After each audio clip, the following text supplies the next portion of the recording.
Bismillahirrahmanirrahim. Fardu kifayah yang ketiga bagi kaum muslimin terhadap orang yang sudah meninggal adalah mensolatkannya. Hukum mensolatkan mayit ada 3. Yang pertama, wajib bagi mayit yang Islam selain mati syahid dan bayi prematur yang lahir dalam keadaan meninggal. Yang kedua, haram bagi mayit yang mati dalam pertempuran melawan orang kafir, haram disolatkan. Bayi prematur yang lahir dalam keadaan meninggal dan jenazah orang kafir juga haram disolatkan. Yang ketiga, khilaful aula, yang menyalahi yang utama, yaitu mengulangi sholat jenazah. Saya sholat jenazah untuk kedua kalinya, maka yang kedua kali itu adalah khilaful aula. Sholat jenazah ada 3 macam, yaitu sholat hadir di depan jenazah, sholat di atas makamnya, dan sholat ghaib. Sebagaimana termaktub dalam kitab Hasyiyata Al-Qulyubi wa Umairah. Ada kitabnya 4 jilid. Wa awwalu man shalla alaihi an-nabiy sallallahu alaihi wasallam As'ad bin Zurarah. Dan orang yang pertama kali disolatkan hadir, solat hadir ada di samping jenazahnya. Yang pertama kali disolatkan Nabi secara hadir adalah As'ad bin Zurarah. Wa awwalu man shalla alaihi fil qabri, dan orang yang pertama disolatkan Nabi di kuburnya, di samping kuburnya, Al-Barra bin Ma'rur. Barra bin Ma'rur, inilah orang yang pertama kali disolatkan Nabi di kuburnya.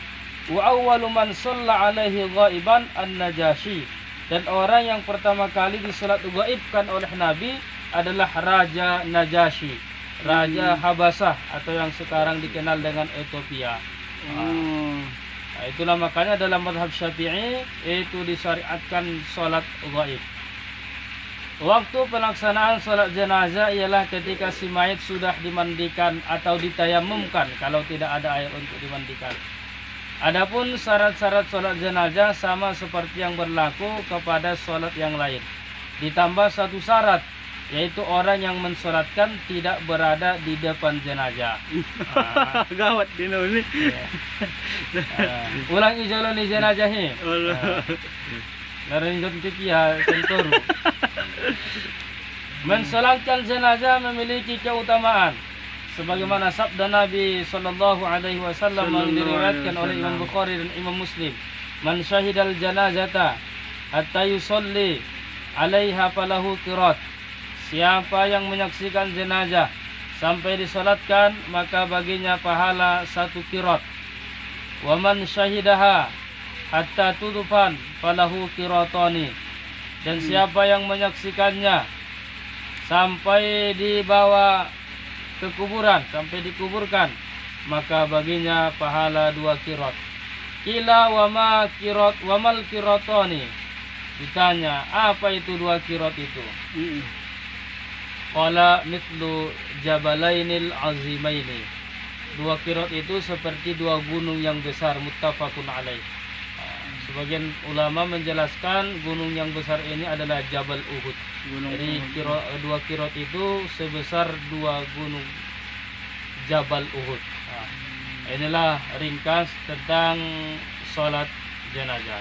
Untuk rukun dan rukun sholat jenazah nanti di pertemuan berikutnya. Baca tulang ng kinam naon. Masalah naon. Ada orang yang bertanya, sholat gaib itu sampai kapankah batasnya boleh mensolatkan gaib? Ini dalam kitab Qurratul Ain bi Fatawa Ismail Zain Al-Yamani.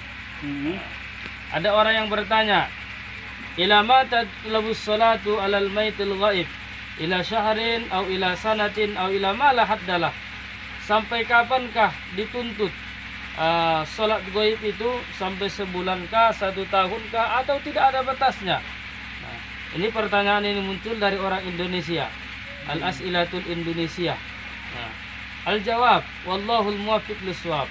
Syekh Ismail Zain menjawab, qad taqarrara fi kutubi a'immatina Syafi'iyah. Sungguh telah ditetapkan dalam kitab-kitab ulama-ulama kita mazhab Syafi'i, annahu tusannu sholatu 'alal mait fil qabri ghairul anbiya. Bahwasanya disunnahkan salat mayit di atas kubur. Di atas kubur itu di sampingnya, jangan pula diinjak kuburnya. Ghairul anbiya, selain para nabi. Wa 'alal maitil ghaib, dan jenazah yang ghaib anil balad, yang tidak berada di kampung kita. Walakin innama waqta mautihi, akan tetapi kesunahan ini berlaku bagi orang yang ketika jenazah itu mati, orang yang mau mensalatkan ini sudah ahli fardu. Artinya kalau laki-laki dia sudah balik, kalau perempuan dia tidak sedang mengalami masalah.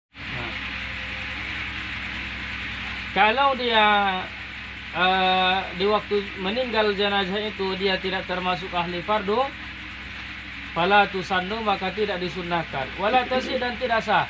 Contoh, saat meninggal jenazah itu saya masih kecil. Setelah saya dewasa, saya balik, besoknya saya balik, maka saya tidak disunnahkan untuk mensolatkannya. Karena ketika dia meninggal, saya belum balik. Wa ammal muddatu allati tutlabu fiha as-salatu 'ala al-maitil ghaib, fa zahiru kalami Imamina Syafi'i rahimahullah adamu taqyid bi muddatin.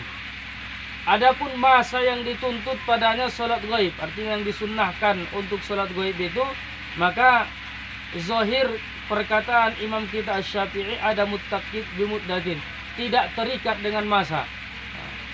Kenapa? Li'annal maqsuda, karena yang dimaksud minha darinya, tujuan kita mensalatkan mayit itu ad-du'a lil mayit. Fatajuzu, kalau maksudnya mendoakan maka boleh.